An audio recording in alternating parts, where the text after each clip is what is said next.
সূরাতুল মাইদার 51 নম্বর আয়াতে কারিমা তেলাওয়াত করেছি। এই আয়াতে আল্লাহ তাআলা বলেন, হে ঈমানদারগণ, তোমরা ইহুদি খ্রিস্টানদেরকে অভিভাবক রূপে গ্রহণ করো না। তারা একে অপরের অভিভাবক। তোমাদের মধ্যে যারা তাদেরকে অভিভাবক রূপে গ্রহণ করবে সে তাদের অন্তর্ভুক্ত হয়ে যাবে। নাউজুবিল্লাহ।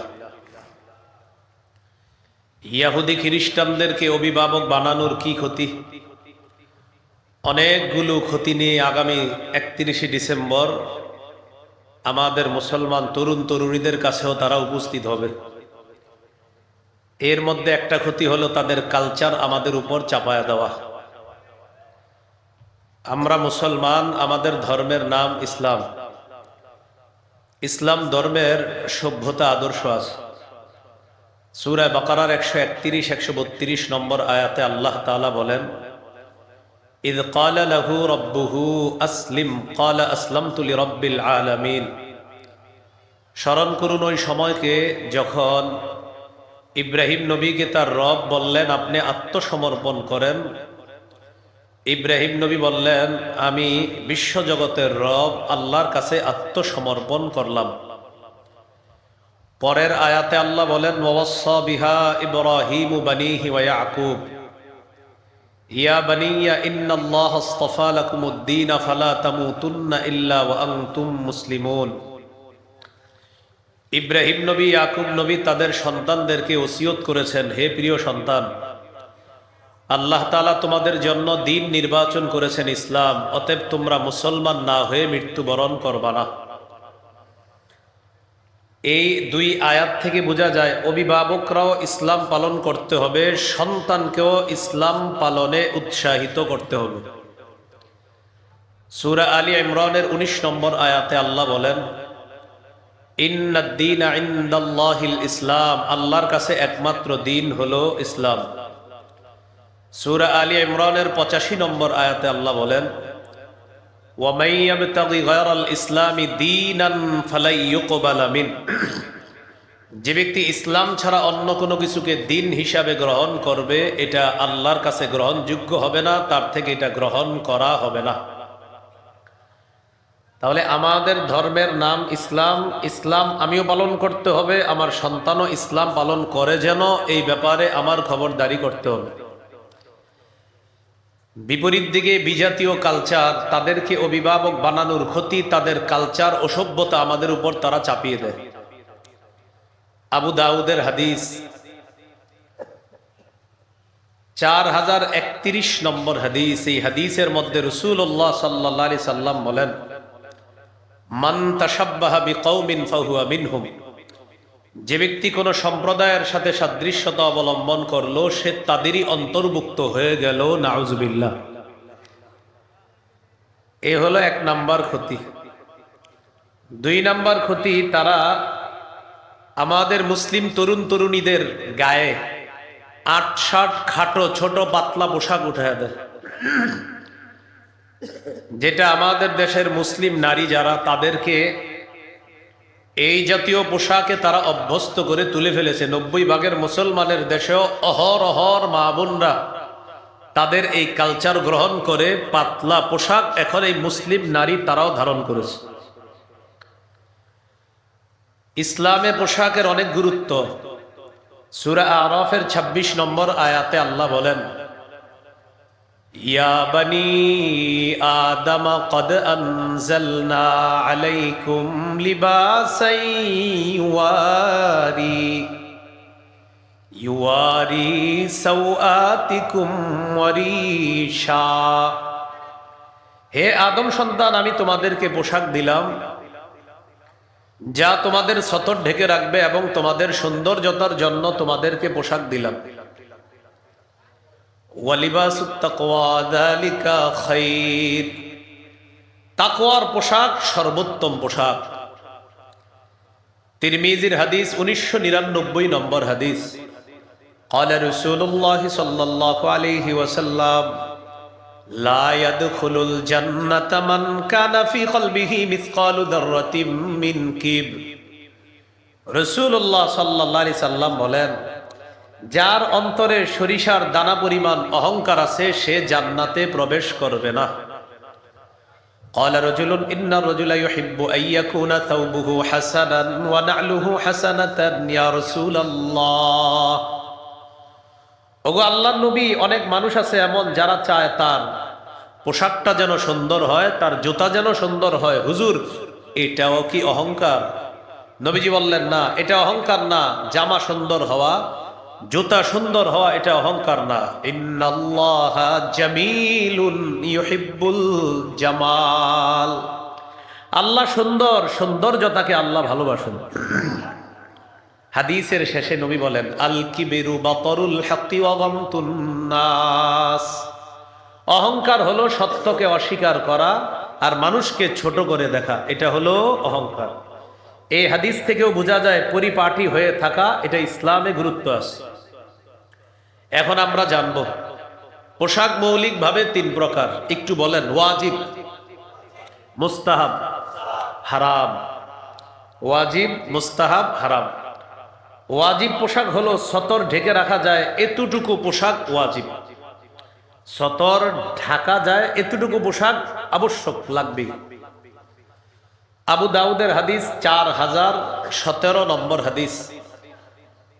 বাহাজ ইবনে হাকিম তার বাবা থেকে, তার বাবা তার দাদা থেকে হাদিসটা বর্ণনা করছে।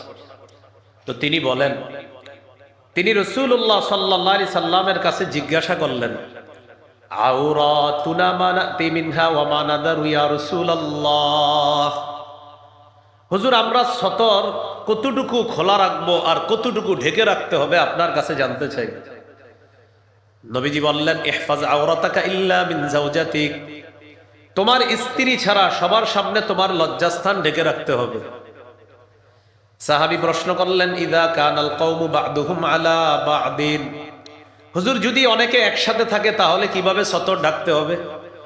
মেসের মধ্যে 3-4 যুবক একসাথে মেসে থাকে ভাড়া, হোস্টেলে 3-4 মেয়ে একসাথে থাকে ভাড়া, এই মেয়েরা সতর কিভাবে ডাকবে? নবীজি বললেন, ইনিস্তাতাতা আল্লা ইয়ারায়ান্নাহা আহাদুন ফালা ইয়ারায়ান্নাহা। একসাথে পুরুষরা থাকলেও আরেক পুরুষের সতরের দিকে তাকাবে না, মেয়েরা একসাথে থাকলে আরেক মেয়ের সতরের দিকে তাকাবে না। সাহাবী প্রশ্ন করলেন, ইদা কানার রাজুলু খালিয়ান ইয়া রাসূলুল্লাহ। হুজুর, কেউ যদি ঘরে একা থাকে তাহলে কি সতর ডাকতে হবে? ঘরে একা আছেন, দরজা জানালা বন্ধ, তখন নবীজি বললেন, আল্লাহু আহাক্কু আইয়ুস্তাহিয়া মিনহু মিনান নাস। তখন ঘরে কেউ না থাকলেও আল্লাহ আছে, মানুষের চেয়ে আল্লাহকে বেশি লজ্জা পাওয়া দরকার, বেশি সতর তখন ঢাকবা। কারণ তুমি আল্লাহকে মানুষের চেয়ে বেশি লজ্জা পাওয়া দরকার। তাহলে একা একা ঘরে থাকলেও সতরের গুরুত্ব আরো বেশি দিতে হবে, কারণ আল্লাহ এখানে, অন্য কেউ নাই, আল্লাহ আছেন, তো আল্লাহকে বেশি লজ্জা পেতে হবে। এটা ওয়াজিব। 2 নাম্বার মুস্তাহাব। মুস্তাহাব মানে একটু উত্তম পোশাক পরা, এটা মুস্তাহাব। আবু দাউদের 4063 নম্বর হাদিস। এই হাদিসের বর্ণনাকারী আবুল আহওয়াস তার বাবা থেকে বর্ণনা করেছেন। তিনি বলেন, আতাইতু রাসূলুল্লাহি সাল্লাল্লাহু আলাইহি ওয়াসাল্লাম ফি সাউবিন দুনিন। আমি আল্লাহর নবীর কাছে নিম্নমানের পোশাকে আসলাম, নরমাল পোশাক পরে নবীজির কাছে আসলাম। নবীজি আমাকে বললেন, আলাকা মালুন, এই তোমার সম্পদ আছে? সাহাবী বললেন, জি হুজুর আছে। নবীজি বললেন, মিন আইয়িল মাল, কোন ধরনের সম্পদ আছে? সাহাবী বললেন, কদ আতানি আল্লাহু মিনাল ইবিলি ওয়াল গানামি ওয়াল খাইলি ওয়ার রাকিক। হুজুর, আল্লাহ আমাকে উট দিয়েছে, আল্লাহ আমাকে মেষ দুম্বা দিয়েছে, আল্লাহ আমাকে ঘোড়া দিয়েছেন, আল্লাহ আমাকে দাস দাসী দিয়েছে, আলহামদুলিল্লাহ আমার যথেষ্ট সম্পদ। নবীজি বললেন, তাহলে এই পোশাক পরছো কেন? এত সম্পদ, নিম্নমানের পোশাক কেন পরেছো? ইযা আতাকাল্লাহু মালান ফালইরা আসারু নি'মাতিল্লাহি আলাইকা ওয়া কারামাতি।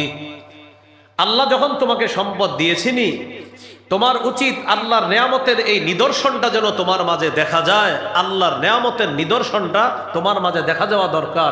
যেহেতু আল্লাহ তোমাকে নেয়ামত দিয়েছেন, এই নেয়ামতের নিদর্শন এটা প্রকাশ পাওয়া দরকার। এখান থেকে কি বুঝলাম? একটু পরিপাটি হয়ে থাকা এটাও ইসলামে অনেক গুরুত্ব। আবু দাউদের হাদিস 4062 নম্বর হাদিস। জাবের রাদিয়াল্লাহু তাআলা আনহুর বর্ণনা, তিনি বলেন, আতানা রাসূলুল্লাহ সাল্লাল্লাহু আলাইহি ওয়াসাল্লাম ফারাআ রাজুলান ক্বাদ তাফাররাকা শা'রুহু। নবীজি আমাদের কাছে আসলেন, আসার পর এক ব্যক্তির দিকে তাকায়া দেখে তার মাথার চুলগুলো এলোমেলো। চুলগুলো কি? ফাকালা রাসূলুল্লাহ সাল্লাল্লাহু আলাইহি ওয়াসাল্লাম আমা ইয়াজিদু হাযা মা ইউসাক্কিনু বিহি শা'রা। আচ্ছা, সে কি কোনো চিরুনি পায় না তার চুলগুলো আশ্রানোর জন্য? নবীজি দেখলেন এক ব্যক্তির মাথার চুল এলোমেলো, তো বললেন সে কি কোনো চিরুনি পায় না মাথার চুলগুলো আশ্রানোর জন্য? ওয়ারাআ রাজুলান আলাইহি থিয়াবুন ওয়াসিখা। আরেক ব্যক্তিকে দেখলেন তার শরীরের মধ্যে ময়লা কাপড়। নবীজি বললেন আমা ইয়াজিদু হাযা মাআন ইয়াগসিলু বিহি সাওবা। আচ্ছা, সে কি কোনো পানি পায় না তার কাপড় ধোয়ার জন্য? একজনের চুল দেখলেন এলোমেলো, তো বললেন চিরুনি নাই মাথা আশ্রানোর। আরেকজনের দেখলেন যে কাপড় ময়লা, নবী বললেন পানি নাই কাপড় ধোয়ার জন্য। এখান থেকে বোঝা যায় এলোমেলো চুল আর শরীরে ছালার চট দেখলেই তারে পীর সাহেব ভাবা এর কোনো সুযোগ নাই। চুলগুলো এলোমেলো, ছালার চট পরে আছে, উল্টা পাল্টা পোশাক পরে আছে, আর আপনি বললেন ভাই ভিতরে কিছু আছে। তাহলে কি ইসলামে পোশাকের গুরুত্ব আছে না নাই? ইবনে মাজার হাদিস 1056 নম্বর হাদিস। আজকে কি বার? কিসের দিন? জুমার দিন। হ্যাঁ, আম্মাজান আয়েশা সিদ্দিকা রাদিয়াল্লাহু তাআলা আনহা বলেন আন্না নবী সাল্লাল্লাহু আলাইহি ওয়াসাল্লাম খাতাবান নাস ইয়াউমাল জুমআ। নবীজি জুমার দিন খুতবা দিতেছে। ফারাআ আলাইহিম সিয়াবান নিমার। তাকায় দেখেন একদল মানুষের শরীরে কাজের পোশাক, মানে কাজ করছে যেই পোশাক পরে ওই পোশাক পরে জুমার নামাজে চলে আসছে। ফাকালা রাসূলুল্লাহ সাল্লাল্লাহু আলাইহি ওয়াসাল্লাম মা আলা আহাদিকুম ইন ওয়াজাদা সাআতান আইয়াত্তাখিযা থাওবাইনি সিওয়া থাওবাই মাহনাতিহি। নবীজি বললেন তোমাদের যাদের সামর্থ্য আছে তার উচিত আইয়াত্তাখিযা সাওবাইনি লিজুমুআ সিওয়া সাওবাই মাহনাতিহি, তার কর্মের যে পোশাক এই পোশাকের পরিবর্তে আরো 2 জোড়া পোশাক তার জুমার নামাজের জন্য গ্রহণ করা দরকার যাদের সামর্থ্য আছে। মানে কাজের পোশাক পরে জুমায় চলে আসছে, তো নবীজি দেখা বললেন জুমার নামাজে একটু অন্য পোশাক পরে আসা দরকার। এখান থেকে বোঝা যায় জুমার নামাজ, ঈদের নামাজে একটু উত্তম পোশাক পরে নামাজে যাওয়া। বুঝে আসছে তো সবার? তাহলে ইসলামে পোশাকের গুরুত্ব আছে না নাই? এগুলো আপনার 2 নাম্বার আলোচনা পোশাকের ক্ষেত্রে। 3 নাম্বার হারাম পোশাক। মন দিয়ে শোনেন, 6 ধরনের পোশাক। পুরুষের জন্য রেশমের পোশাক হারাম। 2 নাম্বার পুরুষ নারীর পোশাক পরবে না। 3 নাম্বার নারী পুরুষের পোশাক পরবে না। 4 নাম্বার অহংকার প্রদর্শনের পোশাক পরবে না। 5 নাম্বার বিজাতীয় পোশাক পরবে না। 6 নাম্বার আটসাটো খাটো ছোট পাতলা পোশাক পরবে না। 1 নাম্বার রেশমের পোশাক হারাম। সহিহ মুসলিমের বর্ণনা 2069 নম্বর হাদিস। রাসূলুল্লাহ সাল্লাল্লাহু আলাইহি সাল্লাম বলেন লা তালবাসুল হারিরা ফাইন্নাহু মান লাবিসাহু ফিদ দুনিয়া লাম ইয়ালবাসহু ফিল আখিরাহ। তোমরা রেশমের পোশাক পরবা না, যে ব্যক্তি দুনিয়াতে রেশমের পোশাক পরবে সে আখিরাতে রেশমের পোশাক পরতে পারবে না। হাদিস থেকে বোঝা যায় পুরুষের জন্য দুনিয়াতে রেশম হারাম, জান্নাতে পুরুষের জন্য রেশম হালাল। সুবহানাল্লাহ। সহিহ বুখারীর বর্ণনা 5837 নম্বর হাদিস। হুযায়ফা রাদিয়াল্লাহু তাআলা আনহুর বর্ণনা, তিনি বলেন নাহানান নবী সাল্লাল্লাহু আলাইহি ওয়াসাল্লাম আন নাশরাবা ফি আনিয়াতিয যাহাবি ওয়াল ফিদ্দাতি ওয়া আন নাকুলা ফিহা ওয়া আন লুবসিল হারিরি ওয়াদ দিবাজ ওয়া আন নাজলিসা আলাইহি। হুযায়ফা রাদিয়াল্লাহু তাআলা আনহু বলেন নবী আমাদেরকে স্বর্ণের পাত্রে পান করতে নিষেধ করছেন, খাইতে নিষেধ করছেন, রেশমের পোশাক পরতে নিষেধ করেছেন, পাতলা রেশম মোটা রেশম যে কোনো রেশম পরতে আমাদেরকে নিষেধ করেছেন। ওয়া আন্নাজলিসা আলাই, রেশমের উপরে বসতেও নিষেধ করছেন। অনেকের বাড়িতে বেড়াইতে যান আপনারা, যেমন শুক্রবার দিন ঢাকা শহরের মানুষের বেড়ানোর এক হিরিক পরে, যার বাসায় যাবেন সোফাটা চেক করে বসবেন।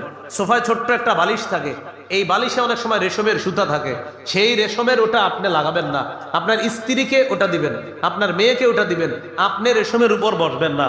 রেশমের কিছু যদি থাকে সোফার উপরে, একটা তোয়ালে চেয়ে নিয়ে ওই তোয়ালেটা বিছাবেন, এরপর তোয়ালের উপর বসবেন। পুরুষ যারা আছি আমরা রেশম পরবো না, রেশমের উপর বসবো না, স্বর্ণ পরিধানও করবো না, স্বর্ণের উপর বসবো না। মনে থাকবেন ইনশাআল্লাহ।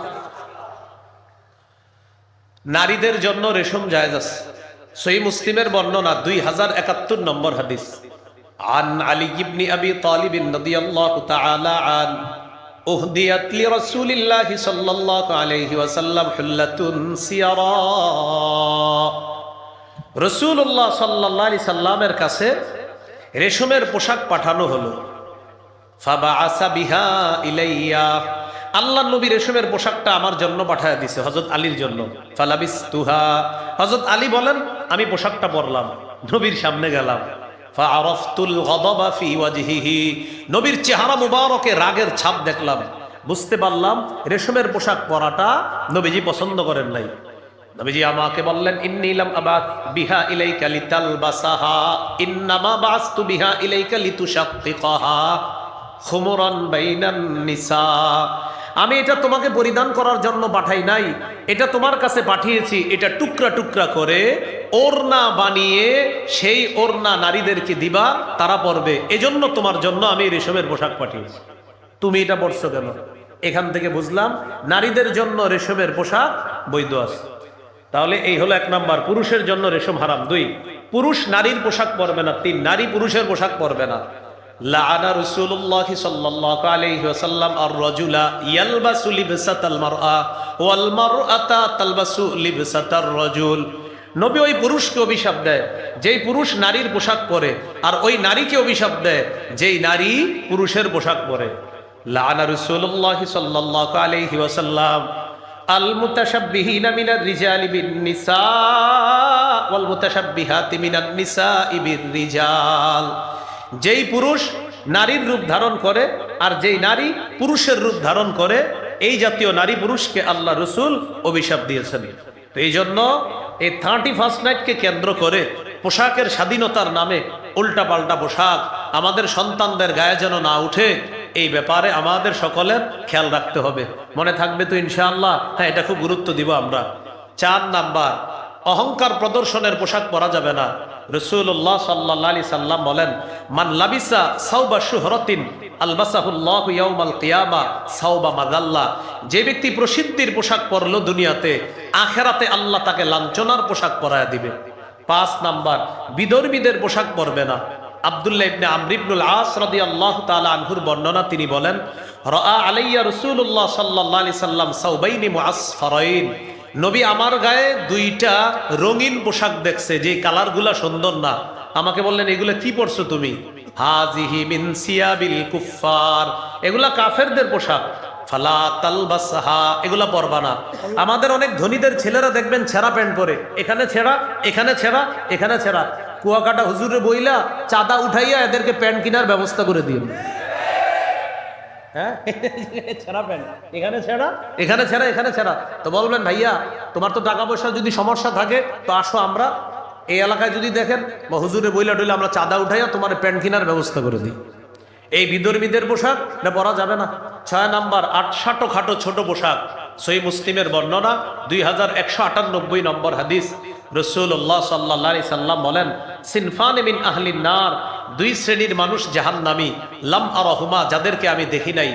1 নাম্বার, কওমুন মাহুম সিয়াতুন কাআযনাবিল বাকারি ইয়াদরিবুনা বিহান নাস, যাদের কাছে গরুর লেজের মতো চাবুক থাকবে, এই চাবুক দিয়ে মানুষের উপর অত্যাচার করবে জালেম এরা। আরেকটা হলো নিসাউন কাসিয়াতুন আরিয়াতুন মাইলাতুন মুমিলাত, এমন নারী যেই নারীরা পোশাক পরার পরেও উলঙ্গ। তারা কি পোশাক পরে? যেই পোশাকে অন্যকে আকৃষ্ট করে, নিজেরা অন্যের দিকে আকৃষ্ট হয়। রুউসুহুন্না কাসনিমাতিল বুখতিল মাইলা, তাদের মাথার চুলগুলা হেলে পড়া উটের কুজের মতো। লা ইয়াদখুলুল জান্নাতা ওয়ালা ইয়াজিদনা রিহাহা, এরা জান্নাতে প্রবেশ করবে না, জান্নাতের ঘ্রাণও তারা পাবে না। তাহলে 31st নাইট কেন্দ্র করে এই কোন ধরনের পাতলা পোশাক আমরা পরবো না। একটু মন দিয়ে শোনেন। 1 নাম্বার, বিজাতীয় কালচার গ্রহণ করব না। 2 নাম্বার, খাটো পোশাক পরবো না। 3 নাম্বার, টেটু আঁকবো না শরীরে, উল্কি আঁকবো না। সহিহ বুখারী 5940 নম্বর হাদিস। লানা রাসূলুল্লাহ সাল্লাল্লাহু আলাইহি সাল্লাম আল ওয়াশিমা ওয়াল মুস্তাওশিমা ওয়াল ওয়াসিলা ওয়াল মুস্তাওসিলা, যে উল্কি আঁকে আর যেই নারী উল্কি এঁকে দেয়, যে নারী তার চুলে অন্যের চুল লাগায় অথবা যেই নারী চুল লাগায় দেয়, উভয়ের উপর আল্লাহ নবীর অভিশাপ। 4 নাম্বার, আতশবাজি ফুটাবো না। সূরা আহজাবের 58 নম্বর আয়াত। আল্লাহ বলেছেন যারা মুমিন নারী পুরুষদেরকে অযথা কষ্ট দেয় তারা কঠিন পাপের বোঝা বহন করবে। 5 নাম্বার, গান বাদ্য বাজাবো না। সূরা লোকমানের 6 নম্বর আয়াত আছে, যারা এগুলা করবে তাদের জন্য লাঞ্ছনাকর শাস্তি। 6 নাম্বার, মদের জয় জয়কর অবস্থা হবে, আমরা এগুলাতে যাব না। সহিহ বুখারী 5590 নম্বর হাদিস, ইবনে মাজাহ 4020 নম্বর হাদিস, সূরা মাইদা 91 নম্বর আয়াত, মদ নিষেধ। 7 নাম্বার, আমরা জিনাকে হালাল মনে করা হয়, কিছু মানুষ জিনাকে হালাল মনে করে, নাউজুবিল্লাহ। সূরা বনী ইসরাঈল 32 নম্বর আয়াত, নিষেধ। 8 নাম্বার, অর্থের অপচয় হয়, সূরা আরফ 31 নম্বর আয়াত। 9 নাম্বার, সময়ের অপচয় হয়, এটাও করব না। 5টা জিনিসকে মূল্যায়ন করতে হবে জীবনে: জীবন, যৌবন, স্বাস্থ্য, সময়, সচ্ছলতা, নবীজি বলে দিয়েছেন। 10 নাম্বার, বিজাতীয় কোনো স্লোগান আমাদের মুখে আনবো না।